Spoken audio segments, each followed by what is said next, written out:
शुरुआत कोरोना से जुड़ी खबरों के साथ, जहां पर कोरोना की जो रफ्तार है वो लगातार देश में टेंशन बढ़ा रही है। क्या आम और क्या खास, दोनों इसकी चपेट में आ रहे हैं और अब तो रक्षा मंत्री राजनाथ सिंह और बिहार के मुख्यमंत्री नीतीश कुमार दोनों कोरोना पॉजिटिव पाए गए हैं। दोनों फिलहाल आइसोलेशन में हैं। वहीं अगर पूरे देश में हम कोरोना केसेस के हाल देखें तो आंकड़े जो हैं 1,80,000 के करीब अब पहुंच गए हैं। कोरोना के बढ़ते ग्राफ पे अगर हम एक नजर डालें तो एक हफ्ते का आप ग्राफ देखिए, जहां पर मामले तकरीबन 6 गुना तक बढ़ गए हैं। पिछले 4 दिनों में अगर हम देखें, लगातार 1 लाख से ज्यादा डेली केसेस सामने आ रहे हैं। इसके साथ ही जान गंवाने वालों का जो आंकड़ा है उसमें भी बढ़त आई है। राज्यों की बात करें तो महाराष्ट्र में कोरोना के सबसे ज्यादा केसेस मिले हैं। कोरोना पॉजिटिव मामलों का आंकड़ा 44,000 के पार चला गया है। तमिलनाडु में आज कोरोना के 13,000 से ज्यादा नए मामले सामने आए हैं। वहीं राजधानी दिल्ली की बात करें 19,000 नए केसेस, जबकि पश्चिम बंगाल में कोरोना केसेस का जो आंकड़ा है 24,000 के पार पहुंच गया है। कोविड के बढ़ते मामलों को लेकर केंद्रीय स्वास्थ्य मंत्री मनसुख मंडाविया ने राज्यों के साथ बैठक की है। इसमें कोरोना से निपटने की तैयारियों पर चर्चा हुई।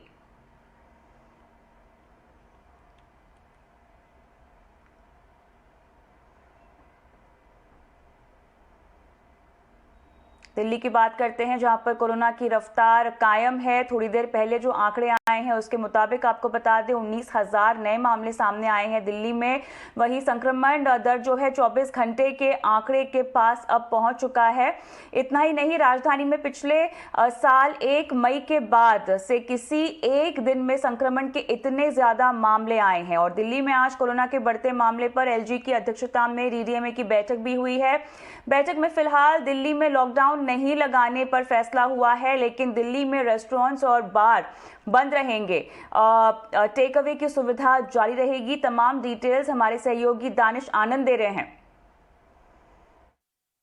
दिल्ली डिजास्टर मैनेजमेंट अथॉरिटी की, जिसकी आज दिन की शुरुआत में मीटिंग हुई थी, उन्होंने डिसाइड करा है कि दिल्ली में सारे ही रेस्टोरेंट्स और बार्स के डाइनिंग ऑपरेशंस को अब शट कर दिया जाएगा, लेकिन रेस्टोरेंट्स सिर्फ टेक अवे और डिलीवरी फॉर्मेट में फंक्शन कर सकते हैं। इसके अलावा डीडीएमए ने ये भी डिसाइड करा है कि पूरे ही जोन में एक ही अब मार्केट होगी, एक जोनल मार्केट होगी, अलग अलग मल्टीपल वीकली मार्केट्स के अलावा।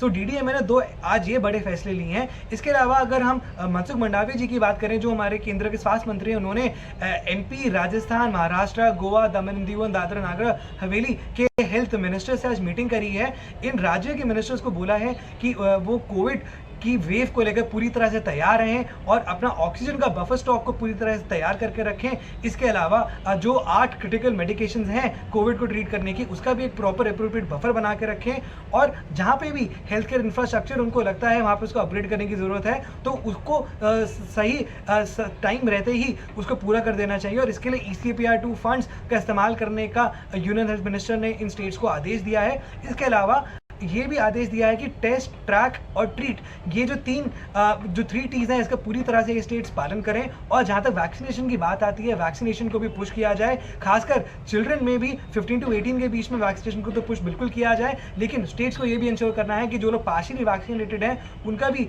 पूरी तरह से उनको वैक्सीनेट किया जाए। और जो भी 60 के ऊपर जिनको कोमॉर्बिडिटीज हैं उनको भी वैक्सीनेट करने का केंद्र स्वास्थ्य मंत्री ने सारे इन 6 स्टेट्स को आदेश दिया है। दिल्ली में रेस्टोरेंट्स और बार को लेकर भी निर्देश जारी किए गए हैं। इन पाबंदियों पर इस इंडस्ट्री से जुड़े लोगों से हमने प्रतिक्रिया भी ली है। रेस्टोरेंट इंडस्ट्री से जुड़े लोगों का मानना है कि इन पाबंदियों से उनके बिजनेस पर साफ तौर से बुरा असर पड़ेगा। पर्सनली बताऊं और मेरे स्टाफ को लेकर बताऊं और मैं इंडस्ट्री को रिप्रेजेंट करके बताऊं तो नुकसान बहुत हुआ है, because people know me in the industry. मैं उनकी आवाज़ बन के आगे कहना चाहता हूं कि बहुत ज़्यादा नुकसान हुआ है। नॉट ओनली डायरेक्टर के साथ साथ कंपनी के जो एम्प्लॉयज़ हैं उनको ही बहुत नुकसान हुआ है, क्योंकि वो लॉकडाउन में घर बैठे रहे। देयर वाज नो इनकम, कोई इनकम नहीं थी कमाने के लिए। कईयों के ऊपर कर्जा भी हो गया बहुत ज़्यादा। और अभी हम थोड़े से खड़े हुए थे, इस थोड़ा सा अभी अच्छा हुआ था हमारे साथ, अब फिर हमारी कमर तोड़ दी जा रही है इस रेस्टोरेंट को बंद करके। तो मैं सरकार से यही गुजारिश करूंगा, अगर आप रेस्टोरेंट बंद कर रहे हैं, प्रिकॉशंस ले रहे हैं, कोविड के केसेस ना बढ़े, तो जो रेस्टोरेंट में काम करते हैं लोग कृपया करके उनके लिए भी सोचें। और ये बहुत मैंडेटरी हो जाएगा गवर्नमेंट के लिए कि सोचना बहुत जरूरी है, क्योंकि वो भी समाज का एक हिस्सा है। देश की आर्थिक राजधानी मुंबई की बात करते हैं, जहां पर कोरोना की रफ्तार थमने का नाम नहीं ले रही है और आज भी जो है महाराष्ट्र सबसे अव्वल नंबर पर है जहां तक कोरोना केसेस की बात है। 19,000 से ज्यादा यहां पर मामले जो हैं वो यहां पर दर्ज किए गए हैं और मुंबई में कोरोना के लगातार बढ़ते मामलों को देखते हुए शहर में रात 11 बजे से लेकर सुबह 5 बजे तक नाइट कर्फ्यू लगाया गया है और साथ ही सुबह 6 बजे से रात 11 बजे तक धारा 144 भी लगाई गई है।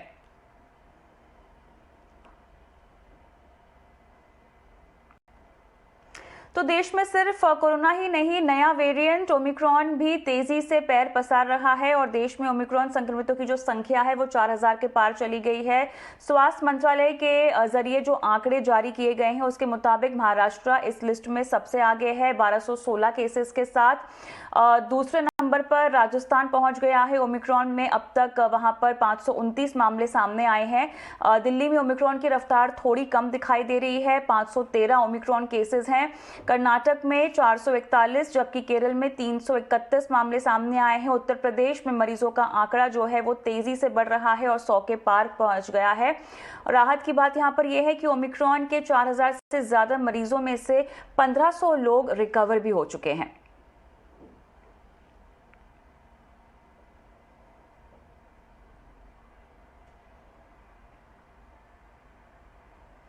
तो देश में वैक्सीनेशन अभियान के लिए आज का दिन काफी खास रहा है। आज से देश के सभी राज्यों में बूस्टर डोज जो है साफ तौर से लगनी शुरू हो गई है। सभी राज्यों में हेल्थ वर्कर्स, फ्रंटलाइन वर्कर्स, 60 साल से ज्यादा उम्र के लोगों को वैक्सीन की बूस्टर डोज जो है वो लगाई जा रही है।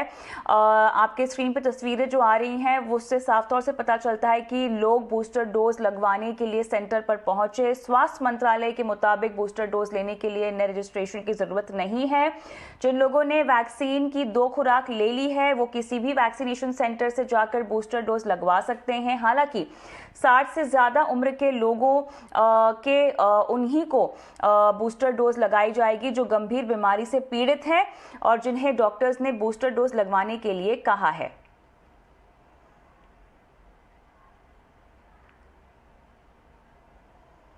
चलिए कोरोना की खबरों से आगे बढ़ते हैं, रुक करते हैं शेयर बाजार में आज हुए कारोबार की, जहां पर हफ्ते का शानदार दिन रहा। पहला दिन शानदार रहा बाजार में। निफ्टी आज करीब 190 अंक की मजबूती के साथ 18,000 को पार कर गया है। 17 नवंबर 2021 के बाद हमने ये लेवल देखा है। सेंसेक्स की बात करें 650 अंकों की मजबूती यहां पर आज दिखाई दी है। लेकिन ओवरऑल आज का दिन बाजार में कैसा रहा है, कहां सबसे ज्यादा हलचल हमने देखी है, तमाम डिटेल्स हमारी सहयोगी पूजा त्रिपाठी दे रही हैं। जी, बाजार में आज लगातार दूसरे दिन तेजी देखने को मिली। शुक्रवार को भी हमने देखा था एक रिकवरी आई थी और आज भी वो तेजी कंटिन्यू होते हुए दिखाई दी। और आज ये जो लेवल थे 17 नवंबर 2021 के बाद आज निफ्टी में 18,000 के लेवल्स देखने को मिला। बैंक निफ्टी में भी शानदार तेजी आज के सेशन में देखने को मिली है। सुबह जो हम बात कर रहे थे तो ग्लोबल संकेत भी कमजोर थे, लेकिन उसके बावजूद बाजार में आज अच्छी रैली देखने को मिली है। हम नतीजों में भी एंट्री, अर्निंग सीजन में भी एंट्री कर चुके हैं। इसके अलावा बजट भी आने वाला है, चुनावी तारीख अनाउंस हो चुकी है। तो इस बीच मार्केट में शानदार तेजी इस वक्त बनी हुई है और बैंक, फाइनेंशियल और रियल्टी शेयरों में काफी अच्छी तेजी है। इसके अलावा आज के सेशन में हमने देखा कि सभी सेक्टोरल इंडेक्स हरे निशान में थे और इसमें छोटे मझौले सेक्टर और स्टॉक्स ने भी पार्टिसिपेट किया खबरों के दम पर। निफ्टी में पहले सबसे पहले गेनर्स की आपको बात बता दें तो UPL, Titan, L&T, HDFC limited, ये कुछ ऐसे स्टॉक्स थे जहां पर की शानदार तेजी थी। गिरने वाले शेयरों में Wipro, Divi's lab, Nestle, Tata consumers, यहाँ पे कमजोरी देखने को मिली है। खबरों वाले शेयर्स में आज एवेन्यू सुपरमार्ट्स में हलचल थी। अनुमान के मुताबिक नतीजे देखने को मिले और उसके बाद दिन भर आज एवेन्यू सुपरमार्ट्स में भी तेजी बनी रही, लेकिन ऊपरी स्तरों से बीच में कुछ मुनाफा वसूली भी हमें देखने को मिली। लेकिन खबरों के दम पर आज स्टॉक में काफी एक्शन था। टीसीएस यहाँ पर भी तेजी थी। 12 जनवरी को नतीजों के साथ बायबैक पर भी चर्चा करेगी कंपनी और इसके चलते यहाँ पर भी एक्शन था। जीएमआर इंफ्रा 5% ऊपर था। डीमर्जर की एक्स डेट कल है और नॉन एयरपोर्ट कारोबार का डीमर्जर होगा। इसके अलावा पेटीएम, मैक्वायरी की जो नेगेटिव रिपोर्ट आई थी 25% लक्ष्य घटा दिया है। इसके चलते आज स्टॉक ने भी नेगेटिव रिएक्ट किया। तो ये तो खबरों वाले एक्शंस थे। इसके अलावा कुछ और भी चुनिंदा मिड कैप स्टॉक्स थे जहां पर की एक्शन था। इसमें Adani power, Aarti industries, BHEL, bank of Baroda, यहाँ पर शानदार तेजी देखने को मिली। ऑटो शेयरों में Hero Moto, Maruti Suzuki, Tata Motors, Bosch, ये दिन भर आज मजबूती के साथ साथ कारोबार कर रहे थे। और बैंकिंग में आज लार्ज कैप स्टॉक्स में तो एक्शन था ही, लेकिन छोटे मझोले बैंकों की बात करें तो फेडरल बैंक और सिटी यूनियन बैंक में भी अच्छी तेजी थी, और इसके अलावा एसबीआई और कोटक महिंद्रा बैंक भी इस तेजी को लीड कर रहे थे। इसके अलावा बाजार के जानकारों का क्या कहना है बाजार की चाल को लेकर, जान लेते हैं। तो हिलियस कैपिटल के फाउंडर समीर अरोड़ा ने बाजार को लेकर क्या विश्लेषण किया है, आपको बताते हैं। Second thing is that we have seen this story in the past of interest rate hikes, and the initial interest rate hikes are not negative for the market. We saw that in the period 2003 to 6 when there were 17 consecutive interest rate hikes, and the overall hike was 4.25%, and it started from some 2% and went to 6.5% the rate. And then also in 2015 to 19, when again the Federal Reserve tried to normalize and it went from 0 to about 2.5%. So today the rate is like 0.1 or whatever. So if we are going to have 7-8 interest rate hikes over the next 3 years, which means some 4 this year and 3 next year or whatever, 2 or whatever, 3-3-2 or whatever combo, you are going to go back to 2.5% kind of rate in 2024. The same rate or lower than what it was in 2019. साथ ही निवेशकों को अब बाजार में क्या करना चाहिए, IT कंपनियों को लेकर क्या रणनीति बनानी चाहिए, तो मोतीलाल ओसवाल के को फाउंडर रामदेव अग्रवाल का नजरिया क्या है तमाम मुद्दों पर, उन्होंने चर्चा की हमारे सहयोगी को मैनेजिंग एडिटर निकुंज डालमिया से। आइए आपको उस बातचीत के अंश सुनाते हैं। कि निवेशक को मतलब यदि आइडियाज मिले तो इन्वेस्ट करते जाना चाहिए, क्योंकि देखिए ये सब तेजी मंदी की बात तो कर सकते हैं जरूर, लेकिन अपने मालूम में आउटकम बहुत अलग होता है। अब तो इन्वेस्टिंग का टाइम बहुत अच्छा है, क्योंकि कोविड से बाहर आ रही इकोनॉमी और बहुत सारे फैक्टर्स जो है पॉजिटिव है इंडिया के लिए इस समय। एक तो आपका आप देखिए चारों चीज देखें आप, तो आपका गवर्नमेंट स्पेंडिंग इंफ्रास्ट्रक्चर बहुत अच्छा चल रहा है, आपका एक्सपोर्ट ग्रोथ बहुत बढ़िया है, आपका टैक्स कलेक्शन बहुत अच्छा है। थोड़ा सा कंजम्पशन जो है थोड़ा वीक है, क्योंकि कंज्यूमर डिमांड कुछ हद तक लोअर एंड में अभी भी थोड़ा वीक है, बट वो जैसे कोविड खत्म होगा 4-6 महीने में, आई थिंक वो भी वापस आएगा। तो मेरे ख्याल से अच्छा, इंडिया का जो चाइना प्लस स्ट्रैटेजी है ग्लोबली, उसी कारण से इंडियन बिजनेसेस को बहुत ज़्यादा एडवांटेज है। अच्छा, आपके 2 सेक्टर बड़े हैं, आपके टेक और बैंकिंग, वो दोनों का हालत बहुत बढ़िया है। तो ऐसा सब मिला के आप देखें तो मुझे ऐसा लगता है कि ये समय ऐसा है कि इसमें आप यदि कॉशियसली आप यदि इन्वेस्ट करते रहें तो मतलब ये समय है इन्वेस्ट करने का, यहाँ से भागने का नहीं। तो आईटी में जो ग्रोथ है, how much of the good news is in the price. सबको पता है आईटी कंपनीज अच्छी कमाई कर रही हैं, सबको पता है आईटी कंपनीज की ऑर्डर बुक अच्छी हैं। एक्सेंचर के नंबर के बाद ये बात भी सबको पता लग गई जी आईटी कंपनीज के अंदर अभी मार्जिन प्रेशर नहीं है। मगर जो चीज़ सबको पता होती है शेयर बाजार में, वो सबको पता होती है, are IT stocks price to perfection. नहीं, प्राइस टू परफेक्ट तो नहीं है, इट इज प्राइस्ड इन। आपने सही बोला कि सब बातें आ चुकी हैं तो क्लियरली प्राइस में है, लेकिन ये कितना लंबा जर्नी है। देखिए क्या हो रहा था, आपका जो डिजिटल पोर्शन था, पोर्शन जो जैसे आपका इन्फोसिस है, टीसीएस है, तो इसमें आपका जो ट्रेडिशनल बिजनेसेस थे वो उसमें डिक्लाइन हो रहा था 5% 10% का, बट दैट वाज 80%। तो 80% में 10% आपको डिक्लाइन होता था और 20% में 30% 40% ग्रोथ होता था। तो नेट 3-4% 5% ग्रोथ होता था। बट अब क्या हो गया है, डिजिटल पोर्शन जो है 50% हो गया और रेस्ट ऑल हैज बिकम 50%। तो उसी कारण से यहाँ पर यदि आपको 50% ग्रोथ होता है और वहाँ पर 10% डिक्लाइन भी हो जाए तो भी 15-17% डॉलर ग्रोथ होना जो है ना अब पॉसिबल हो गया है, और ये क्वेश्चन बढ़ते आएगा। तो उसी कारण से मुझे लगता है कि अब ये जो ग्रोथ की जर्नी है वो 1 साल की नहीं है। ये मुझे लगता है कि मतलब जिनसे बात करता हूँ मैं, उनसे देख के ऐसा लगता है कि वो बोलते हैं कि भाई ये Y2K से भी 10 गुना बड़ा अपॉर्चुनिटी, तो 3-4 साल तो चलना ही चाहिए इसका ग्रोथ। और उसके ऊपर से फिर प्राइसिंग कोई प्राइस नहीं कर रहा है कि इसमें प्राइस बढ़ भी सकता है। तो मुझे लगता है कि जो इंडियन आईटी ने जो 20 साल में 25 साल में जो 20 साल में जो जर्नी की है या 25 साल में जो जर्नी की है वो अनप्रेसिडेंटेड जर्नी है। अब हम लोग 150-170 बिलियन डॉलर के एक्सपोर्ट तक पहुंच गए हैं 95 में $1 बिलियन था, आज 170 बिलियन डॉलर है। प्रॉफिट जो था जीरो था 95 में, आज के दिन में 25% जो टोटल प्रॉफिट है कॉर्पोरेट्स का वो इनके तरफ है। आपका number 1 company is about to earn 50,000 crore profit in a year. तो ये जो जर्नी है ये और बड़ी बनेगी और मुझे ऐसा लगता है कि अगला 5 साल गोल्डन पीरियड होगा। चलिए रुक करेंगे दूसरी बड़ी खबरों की ओर, जहां पर घड़ियां बनाने वाली कंपनी टाइमेक्स ग्रुप इंडिया ने टाइमेक्स नीदरलैंड बीवी के साथ एक करार किया है। इस करार के तहत टाइमेक्स ग्रुप इंडिया भारत में गेस और जीसी ब्रांड की घड़ियों को बनाएगी और इसका डिस्ट्रीब्यूशन भी करेगी। ये नई डील जनवरी 2022 से ही लागू हो जाएगी और इसका जो मकसद है भारतीय बाजार में दोनों पक्षों के लिए पैठ को और गहरा बनाना होगा। टाइमेक्स ग्रुप की कंपनियां Timex, Guess, Versace, Salvatore Ferragamo, GC, Furla, Missoni, Adidas, Nautica और टेड बेकर नाम से घड़ियां बनाती है। Timex Group India Limited Tatanagar Group BV की ग्रुप कंपनी है। टाटानगर ग्रुप बीवी को पहले टाइमेक्स ग्रुप बीवी के नाम से जाना जाता था।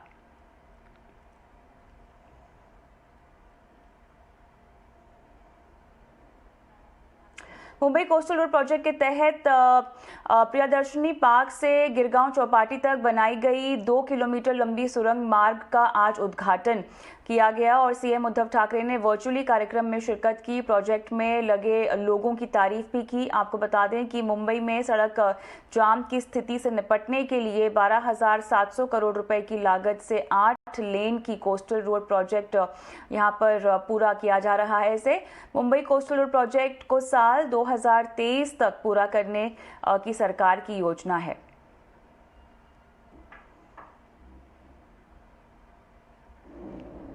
जो मशीन जिसको TBM मशीन कहते उसका नामकरण आदित्य ठाकरे साहब ने किया है। मैं शुक्रगुजार हूँ जो हमारे मुख्यमंत्री सम्माननीय उद्धव जी बाला साहब ठाकरे उन्होंने पक्ष प्रमुख थे तभी एक सपना देखा और काम चालू किया। आज नियति इतनी प्रबल है कि उन्होंने बराबर उद्धव जी मुख्यमंत्री बन गए और उनके निगरानी में ये काम पूरा हो रहा है। गर्मियों में कपड़ों के लिए आपको ज़्यादा कीमत अब चुकानी होगी। आखिर क्या है इसकी पीछे वजह? तमाम डिटेल्स हमारे सहयोगी उत्कर्ष चतुर्वेदी दे रहे हैं।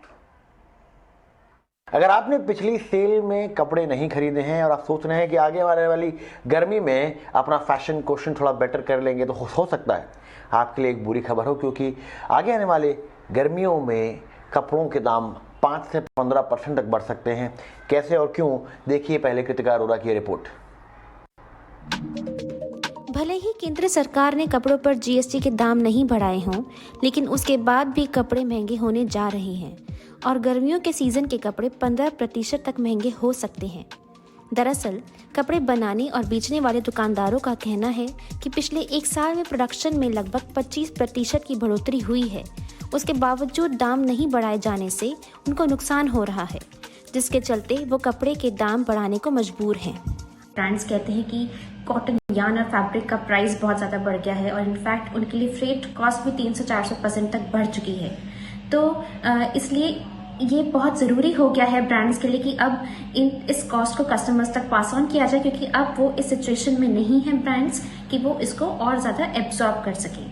तो कुछ ऐसे ब्रांड्स हैं जैसे कि स्पाइकर, जो इसी नई कलेक्शन में यानी कि स्प्रिंग समर कलेक्शन में जो कि जनवरी से लॉन्च होना शुरू हो जाएगा, उसमें ही पास ऑन कर देंगे अपना 10 to 12% का कॉस्ट। और कुछ ऐसे ब्रांड्स हैं जैसे कि पेपे, वो कहते हैं कि वो 6 से 8% तो अभी पास ऑन करेंगे कस्टमर्स को, लेकिन ज़्यादा रिफ्लेक्शन होगा इंक्रीज्ड कॉस्ट का ऑटम कलेक्शन में, जो कि सितंबर-अक्टूबर में लॉन्च होगा। जहां कुछ ब्रांड कीमतों में वृद्धि करने के लिए तैयार हैं, वहीं कुछ कंपनियों ने डिस्काउंट घटा दिया है। हाउस ऑफ अनीता डोंगरे, जिनके ये ब्रांड्स हैं जैसे कि एंड और ग्लोबल देसी, वो ये कहते हैं कि उन्होंने अभी तक तो अपनी कॉस्ट को पास ऑन नहीं किया है कस्टमर्स को, लेकिन वो भी ऑटम कलेक्शन में ही पास ऑन करेंगे। लेकिन अभी तक उन्होंने अपने डिस्काउंट्स बहुत ज़्यादा रिड्यूस कर दिए हैं। उनके हिसाब से उन्होंने अपने डिस्काउंट्स आधे से भी कम कर दिए हैं और ये एक उनकी एज अ ब्रांड एक स्ट्रैटेजी है इंक्रीज्ड कॉस्ट ऑफ प्रोडक्शन को मैनेज करने के लिए। बहरहाल महामारी के दौर में महंगाई आसमान पर है और उसका असर रहन सहन पर भी नजर आ रहा है। आने वाले वक्त में कपड़े, जूते समेत और भी चीजें काफी महंगी होने के आसार हैं। कृतिका अरोड़ा, ET नाउ स्वदेश। चलिए, इस पर और बातचीत करने के लिए हमारे साथ जुड़ चुके हैं हमारे guest Mandhana retail ventures limited के VP ऑपरेशंस वर्षा रोग्राम हमारे साथ हैं और स्पाइकर जीन्स के को-फाउंडर संजय वखारिया। आप दोनों का बहुत बहुत स्वागत है। वर्षा मैम, पहला सवाल आपसे होगा, कितना परसेंटेज का हम देख सकते हैं उछाल होने वाला है कीमतों में, और क्या ये पूरा का पूरा पास ऑन कर रही हैं कंपनियां या थोड़ा बहुत एज ए क्वेश्चन अब्जॉर्ब भी करेंगी? देखा जाए तो ये जो पैंडेमिक है, जो पिछले 1 साल से हमने देखा है, जो प्राइसेस है रॉ मटेरियल की वो लगभग 20 से 25% ऊपर गई हैं। इसके लिए कई फैक्टर हैं जो रिस्पॉन्सिबल हैं, जैसे रॉ मटेरियल प्राइसेस है, लेबर शॉर्टेजेस है, फ्यूल इंक्रीज है, इंपोर्ट रेस्ट्रिक्शंस है, जिसकी वजह से ये सीधा इम्पैक्ट जो है ये लेबर हमारे रॉ मटेरियल कॉस्ट पे आया है। अपेरेंटली वो जो कंपनीज जो है वो अपने आप ये सारा कॉस्ट अब्सॉर्ब नहीं कर पा रही हैं। अब तक उनकी कोशिश जारी है कि वो कॉस्ट अपने तक रखे और अपने कंज्यूमर्स को पास ऑन नहीं करें, बट धीरे धीरे उन्हें ये अब पास ऑन करने की जरूरत महसूस हो रही है, क्योंकि इसका इम्पैक्ट जो है वो काफी लंबा चल गया है और अब कंपनी भी काफी नुकसान झेल चुकी है और ये महामारी है जो खत्म नहीं हो रही है, ये बढ़ती ही जा रही है। तो इसकी वजह से शायद थोड़ा बहुत इम्पैक्ट जो है वो 8 से 10% तक कंज्यूमर पे आएगा अगले सीजन पर। संजय सर, अगला सवाल आपसे लेना चाहूंगा, प्रोडक्शन की कॉस्ट में किस तरीके की बढ़ोतरी हुई है और उसका कितना असर आया है इन दामों की बढ़ोतरी में? ये आप जानते हैं कि लास्ट 1-1.5 साल से जो यार्न के प्राइसेस ऊपर जा रहे हैं वो सारे इंडस्ट्री को बहुत तकलीफ दे रहे हैं। कोविड के आने की वजह से सारे सप्लाई चेन पे प्रेशर आया हुआ है और तकरीबन सप्लाई चेन के हर प्रोडक्ट और हर हिस्से का प्राइस बढ़ा हुआ है। वेदर आप ट्रांसपोर्टेशन ले लीजिए, लॉजिस्टिक्स ले लीजिए, या कोई प्रोसेसेस में केमिकल्स लगते हैं उसके कॉस्ट को ले लीजिए। इसके अलावा एक्चुअल जो हमारा प्राइमरी इनपुट है, जो यार्न है, कॉटन यार्न, उसके प्राइसेस तो ऐसे जा रहे हैं ऊपर और आसमान छू रहे हैं जिसका कोई मतलब ये कभी हमने इतना अनप्रेसिडेंटेड इंक्रीज कभी देखा नहीं है। तो प्रैक्टिकली एवरी सिंगल कंपोनेंट हमारे प्रोडक्ट का उसका प्राइस बहुत ही बढ़ गया है लास्ट 2 या 3 साल में, 2 साल तो फॉर श्योर। वर्षा मैम, आपने एक बहुत इंपॉर्टेंट बात कही कि लेबर शॉर्टेज जो है वो एक बहुत बड़ा फैक्टर है जो कि कोविड की वजह से आया है। तो अगर हम कोविड की बात करें, कोविड का कितना बड़ा रोल रहा है इन इनपुट कॉस्ट को ऊपर बढ़ाने में? कोविड का मैं कहूंगी कि बहुत ही बड़ा हाथ रहा है, क्योंकि जब तक कोविड नहीं था चीजें काफी नॉर्मल थी, एक रूटीन सप्लाई चेन चल रहा था। बट ये कोविड के इम्पैक्ट की वजह से पूरा जो सप्लाई चेन का साइकिल है वो हिल गया है। छोटी से छोटी चीजों को कोविड ने इम्पैक्ट किया है, जैसे हमारे लेबर्स है जो हमारी फैक्ट्रीज में काम करते हैं, वर्कर्स है, वो सारे शायद अपने गांव चले गए हैं क्योंकि वो डील नहीं कर पा रहे थे इस पैंडेमिक से, उनकी इनकम नहीं हो रही थी, तो सारे वर्कर्स चले गए। आज की सिचुएशन ऐसी है कि फैक्ट्रीज में ये नहीं कहा जा सकता है कि जो वर्कर अपने घर चले गए हैं वो वापस आएंगे या नहीं आएंगे। तो एक बहुत ही अनसर्टेनिटी है एटमॉस्फेयर में इन सारी चीजों को लेके। अगले 1 महीने तक क्या होगा इसकी क्लैरिटी भी किसी को नहीं है। तो ये बहुत ही डिफिकल्ट सिचुएशन है। कोविड ने बहुत ही बुरा इम्पैक्ट किया है हर सेक्टर को, स्पेशली खाली रिटेल नहीं, अलग अलग सेक्टर्स में, बट रिटेल को यस डेफिनेटली बहुत बड़ा इम्पैक्ट हुआ है। चाइना की सिचुएशन की वजह से इंपोर्ट्स काफी रेस्ट्रिक्ट हो गए हैं। आज की तारीख में अगर किसी सप्लायर के पास यार्न्स है, उनको एक्सपोर्ट के प्राइसेस हाई मिल रहे हैं, इसलिए वो डोमेस्टिक सप्लाई के लिए वो सप्लाई नहीं कर रहे हैं क्योंकि उनको प्राइसेस एक्सपोर्ट में बेटर मिल रहे हैं। तो इसीलिए रिटेल जो है वो काफी सफर कर रहे हैं इन सब चीजों में। फिर यही सवाल संजय सर मैं आपसे लूंगा कि इंडस्ट्री में किस हिसाब से महंगाई बढ़ी है, क्या क्या फैक्टर रहे हैं, और आम आदमी की जेब पर यहाँ पर हम कितना पास ऑन देख सकते हैं इस प्राइस हाइक का? तो अगर ये प्राइस इंक्रीज अगर 2-3-5% की होती तो बात अलग थी, लेकिन तकरीबन अगर मैं देखूं पिछले एक साल में नियरली 30% से प्राइसेस बढ़ गए हैं कॉटन यार्न के, और बाकी सारे जो कंपोनेंट्स है उसके भी प्राइसेस अराउंड 10% से लेकर 50-60% अलग बढ़ गए हैं। तो ये इतना ज़्यादा इंक्रीज है, ये इतना ज़्यादा बढ़ गया है कि बहुत डिफ़िकल्ट है कि कोई भी कंपनी सारा कॉस्ट अपने आप पर ले सके। तो कोशिश यही रही है सभी की कि इस तकलीफ वाले दौर से जब हम गुजर रहे हैं तब इसका इम्पैक्ट प्राइस पे ना आए, लेकिन थोड़ा बहुत इम्पैक्ट प्राइस पे आ रहा है। और सारे ब्रांड्स और सारे प्रोडक्ट कैटेगरीज और सारे कंपनीज ने काफ़ी कुछ अपनी तरफ रखा है कॉस्ट के इंक्रीज को, मगर थोड़ा बहुत कंज्यूमर की तरफ भी पास ऑन भी किया है, तो थोड़ा कॉस्ट पास ऑन हुआ है कंज्यूमर की तरफ भी। वर्षा मैम, आपसे मुझे ये समझना था कि जो इंडस्ट्री है, अपैरल इंडस्ट्री, वो कितनी प्राइस सेंसिटिव है? क्या हम 10-15% का जब हम इंक्रीज की बात करते हैं तो उससे डिमांड पे असर पड़ सकता है? जी बिल्कुल पड़ सकता है। देखिए आज की सिचुएशन में ऐसा है कि कस्टमर्स जो है वो बहुत ही प्राइस स्पेसिफिक हो गया इन टर्म्स ऑफ अपनी बाइंग के। आजकल कस्टमर को कहीं ना कहीं पे डिस्काउंटेड प्रोडक्ट मिल ही जाता है या सेल प्राइस मिल ही जाता है, लेकिन सिचुएशन ऐसी है, मीन द मार्केट जो है बहुत ही कॉम्पिटिटिव है। आज एक ही प्रोडक्ट के आपको कई सप्लायर्स मिलेंगे या कई ब्रांड्स मिलेंगे जो सेम चीज सप्लाई कर रहे हैं, अलग अलग पैकेज में उसको सेल कर रहे हैं। तो डेफिनेटली ये बहुत ही प्राइस सेंसिटिव और कॉम्पिटिटिव बिजनेस है, और ये प्राइस इम्पैक्ट जो आएगा इंक्रीज में, उससे डेफिनेटली थोड़ा डिमांड सप्लाई में फर्क पड़ेगा। सूनर और लेटर कहीं ना कहीं आज अगर मैं कोई चीज उनको एक एक्स प्राइस में हमारा ब्रांड दे रहा है और उनको कहीं वाई प्राइस में वही सेम चीज कम प्राइस में मिलेगी, तो डेफिनेटली वो कस्टमर शिफ्ट देखेंगे। आज की सिचुएशन में ब्रांड्स जो है वो कस्टमर लॉयल्टी पे डिपेंड कर रहे हैं और वो होप कर रहे हैं कि जो प्राइस इंक्रीज होगा उससे उनका कस्टमर शिफ्ट नहीं होगा। अब ये कहाँ तक सक्सेसफुल होता है और ये कितना रिलायबल है, ये आगे जाके ही हमें पता चलेगा। संजय सर, मैं आपसे सवाल लेना चाहूँगा कि ये जो प्राइसेस बढ़ेंगे वो कब से बढ़ाए जाएंगे? क्या जो एंड ऑफ सीजन सेल होगी विंटर कलेक्शन की, उसमें भी उसका असर दिखेगा, या जो समर कलेक्शन अब आने वाला है उसमें असर दिखेगा? और क्या रेशियो आपको लगता है हर जगह अक्रॉस कैटेगरीज दाम बढ़ाए जाएंगे या स्पेसिफिक कैटेगरीज में ऐसा होगा?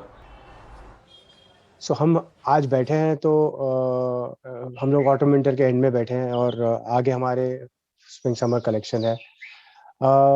जिस हिसाब से भाव ऊपर जा रहे हैं कॉटन के, मुझे ये लग रहा है कि कम से कम 10% से 12% जितना प्राइस और बढ़ेगा ऑटम विंटर से स्प्रिंग समर की तरफ, और उसमें 50% प्राइस को हमको पास ऑन करना पड़ेगा कंज्यूमर की तरफ। इसके अलावा हमारे पास कोई और चारा नहीं है।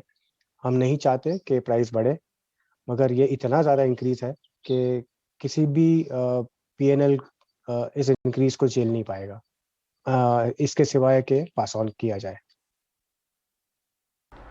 वर्षा, मुझे आपसे ये समझना था कि जो सेल होती हैं, जो डिस्काउंट्स होते हैं, क्या उस पर भी असर पड़ेगा? हम जो डिस्काउंट्स इस समय कई लोग इंतज़ार करते हैं कि एंड ऑफ सीजन सेल आए और उसमें अच्छे कपड़े निकालें, अच्छे स्टॉक, अच्छे कलेक्शन को देखें, पर क्या आपको लगता है वहाँ पे भी जो आपको पहले प्राइजेस मिलते शायद वो ना मिले अब?